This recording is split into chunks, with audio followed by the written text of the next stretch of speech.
வாழ்க்கைக்கான வார்த்தை என்ற இந்த வலை ஒளிபரப்பிற்கு உங்களை வரவேற்கிறோம். இது ஆதியாகமம் முதல் வெளிப்படுத்துதல் வரை முழு வேதாகமத்தையும் உள்ளடக்கிய ஒரு தினசரி தியானமாகும்.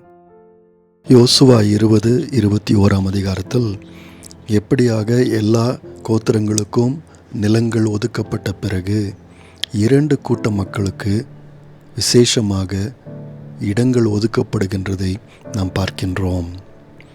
முதலாவதாக, யாராவது ஒருவனை திட்டமிடாமல் தெரியாமல் கொலை செய்த ஒருவன் தப்பித்து கொள்வதற்காக இடம் ஒன்று ஒதுக்கப்படுகின்றது. பாருங்கள், பழைய ஏற்பாட்டின்படி ஒருவன் அறியாமையினால் இன்னொருவனை கொலை செய்தால் அவனுக்கு மரண தண்டனை விதிக்கப்பட முடியாது. ஆனால் அதே நேரத்தில் கொலை செய்யப்பட்டவனுடைய குடும்பத்தார் கொலை செய்தவனை துரத்தி கொண்டு வர முடியும், பழிவாங்க முடியும் என்று ஆண்டவர் அறிந்து அந்த கொலை செய்தவனை குறித்து கரிசனை உள்ளவராய் இருந்தார். மற்ற தேசங்களுடைய சட்டத்திட்டங்களும் பாரம்பரியங்களையும் பார்க்கும்போது இப்படிப்பட்டவர்கள் நாட்டை விட்டு ஓட வேண்டும் என்று சொல்லப்பட்டதாக நாம் பார்க்கின்றோம். ஆனால் ஆண்டவர் இஸ்ரவேல் ஜனங்களுக்கு நிலத்தை அவர்களுக்கு ஈவாக கொடுத்து வைத்திருந்தார். இஸ்ரவேல் ஜனங்கள் எல்லாரும் தம்மோடு கூட அவருடைய தேசத்தில் வாழ வேண்டும் என்று ஆண்டவர் விரும்பினார். ஆகவே இப்படியாக உண்மையாக குற்றம் செய்யாத ஒருவன் ஆண்டவருடைய வாக்குத்தத்தம் பண்ணப்பட்ட தேசத்தில் இருக்க வேண்டும் என்று ஆண்டவர் விரும்பி இப்படி அடைக்கல பட்டணங்களை ஆண்டவர் உருவாக்கும்படியாக இஸ்ரவேல் ஜனங்களுக்கு சொன்னார். நண்பர்களே, நாமும் கூட சில நேரங்களில் பாவத்தில் விழ முடியும், பாவத்தினால் பிடிக்கப்பட முடியும். ஆனால் அப்படிப்பட்ட நேரத்தில் நாமும் ஆண்டவரிடத்தில் ஓடி வர முடியும். அவரே நம்முடைய அடைக்கல பட்டணமாய் இருக்கின்றார். இதற்காக பாவம் ஒன்றுமில்லை என்று நாம் சொல்லவில்லை. பாவம்தான் அநேகரை அநேக நேரங்களில் அது பாதிக்கின்றது. ஆனால் நீங்களும் நானும் நியாயாதிபதியாகிய ஆண்டவரிடத்தில் ஓடி வரும்போது அவர் சரியான நியாய தீர்ப்பையும் அதற்கான தீர்வையும் நமக்கு கொடுக்க உண்மையுள்ள தேவனாயிருக்கின்றார். யோசுவா 20:4 வாசிக்கும்போது, கைப்பிசகாய் ஒருவனை கொன்று போட்டவன் இந்த அடைக்கல பட்டணத்துக்கு ஓடி வரலாம் என்று சொல்லுகின்றார். அங்கே அந்த பட்டணத்தினுடைய வாசலில் வந்து நின்று பட்டணத்தின் மூப்பர்களிடத்தில் காரியத்தை அவன் சொல்ல வேண்டும். அவர்கள் அவனை பட்டணத்திற்குள் சேர்த்து கொண்டு தங்களோடு குடியிருக்க அவனுக்கு இடம் கொடுக்க வேண்டும். பழி வாங்குகிறவன் அவனை தொடர்ந்து வந்தால் இந்த பட்டணத்தின் மூப்பர் இந்த மனிதனை அவனுடைய கையில் ஒப்பு கொடுக்கக்கூடாது. 6 வாசிக்கும்போது, நியாயம் விசாரிக்கும் சபைக்கு முன்பாக அவன் நிற்கும் வரைக்கும், அந்நாட்களில் இருக்கிற பிரதான ஆசாரியன் மரணம் அடையும் வரைக்கும் அவன் அந்த பட்டணத்தில் குடியிருக்கலாம். பின்பு கொலை செய்தவன் தான் விட்டு போன தன் பட்டணத்திற்கு, தன் வீட்டிற்கு திரும்பி போகலாம் என்று ஆண்டவர் சொல்லுகின்றார். இது ஏதோ இஸ்ரவேல் ஜனங்களுக்கான முறை மாத்திரம் அல்ல. 9 வாசிக்கும்போது, இஸ்ரவேல் புத்திரர் மாத்திரமல்ல, அவர்கள் மத்தியில் தங்கியிருக்கின்ற அந்நிய மக்களுக்கும் இந்த அடைக்கல பட்டணங்களில் அடைக்கலம் கிடைக்கும். நண்பர்களே, உண்மையாக தெரிந்து குற்றம் செய்யாதவனுக்கு எப்படியாக நியாயம் கொடுக்கப்பட வேண்டும் என்று ஆண்டவர் விரும்புகிறதை பார்க்கின்றோம். இவர்தான் நம்முடைய ஆண்டவர். அவர் நீதியும் உண்மையும் உள்ளவருமாய் இருக்கின்றார். இரண்டாவதாக 21 அதிகாரத்தில் நாம் வாசிக்கும்போது, லேவி கோத்திர மக்கள் அவர்களுடைய தலைவர்கள் எலியேசரிடத்திலும் யோசுவாவிடத்திலும் வந்து தங்களுக்கு நிலம் ஒதுக்கப்பட வேண்டும் என்று கேட்கின்றார்கள். அப்பொழுது ஆண்டவர் கட்டளையிட்டபடியே இஸ்ரவேல் ஜனங்கள் இந்த லேவி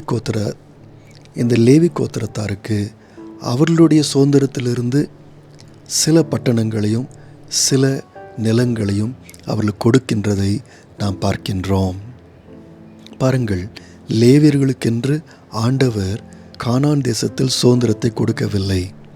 ஆனால் அதே நேரத்தில் இஸ்ரவேல் ஜனங்கள் தாமாக தங்களுடைய பட்டணங்களில் சில பட்டணங்களை அவர்கள் கொடுக்க வேண்டும் என்று ஆண்டவர் கட்டளையிட்டிருந்தார். அதாவது இஸ்ரவேல் ஜனங்கள் தங்களுடைய நிலத்தின் பலன்களில் அவர்களுடைய விளைச்சல்களிலிருந்து ஆசாரியனுக்கு வந்து கொடுக்க வேண்டும் என்று ஆண்டவர் கட்டளை கொடுத்திருந்தார். அதே போல இப்பொழுதும் இஸ்ரவேல் ஜனங்கள் தங்களுக்கு சுதந்திரமாய் கொடுக்கப்பட்ட பட்டணங்களிலிருந்து அவர்கள் தாராளமாய் எடுத்து கொடுக்கின்ற ஒரு அழகான காட்சியை 21ஆம் அதிகாரத்தில் நாம் பார்க்கின்றோம். நண்பர்களே, தேவனுடைய பிள்ளைகள் இன்றைக்கும் உதாரத்துவ குணமுள்ளவர்களாக இருக்கிறார்கள். தங்களுக்கு ஆண்டவர் கொடுத்த நிறைவிலிருந்து அவர்கள் கிடைக்கப்பெறாத மற்றவர்களுக்கு ஒரு சிறு பகுதியை அவர்கள் கொடுத்து உதவி செய்கின்றார்கள். கடைசியாக யோசுவா 21ஆம் அதிகாரம் 43-45 வசனத்தில் இந்த கானான் தேசம் எல்லாம் எல்லாருக்கும் பங்கிட்டு கொடுக்கப்பட்டதனுடைய முடிவுரையை நாம் படிக்கின்றோம். 43ஆம் வசனத்திலிருந்து வாசிக்கும்போது, இந்த பிரகாரமாக கர்த்தர் இஸ்ரவேலுக்கு கொடுப்பேன் என்று அவர்களுடைய பிதாக்களுக்கு ஆணையிட்ட தேசத்தை எல்லாம் கொடுத்தார். அவர்கள் அவைகளை சுதந்திரித்து கொண்டு அவைகளிலே குடியிருந்தார்கள்.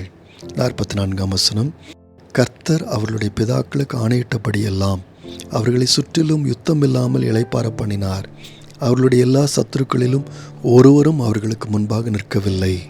அவர்கள் சத்துருக்களை எல்லாம் கர்த்தர் அவர்கள் கையில் ஒப்பு கொடுத்தார்.